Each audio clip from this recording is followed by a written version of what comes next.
You got a letter from your insurance that looks like a bill. It's called an EOB. Here's what it really is. I'm Maya, and today we're making your explanation of benefits simple. EOB stands for Explanation of Benefits. It's a statement your insurance sends after you receive care. It breaks down what your doctor billed, what your insurance covered, and what you may owe. The details of how a claim was processed. Here's the most important part. An EOB is not a bill. It is not a request for payment. An EOB comes from your insurer and explains. A bill comes from your doctor or hospital and asks you to pay.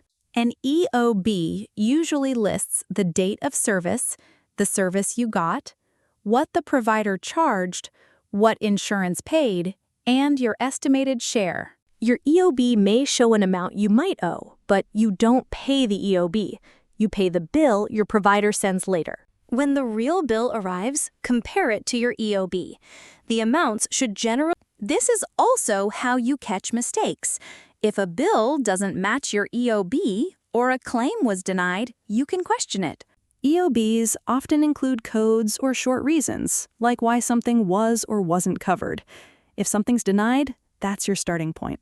Most insurers also post your EOBs in their member portal, so you don't have to wait for the mail. Quick recap. An EOB explains how a claim was processed. It is not a bill. Compare your EOB to the bill from your provider before you pay, and use it to catch mistakes or denials early. I'm Maya. If this helped, hit subscribe.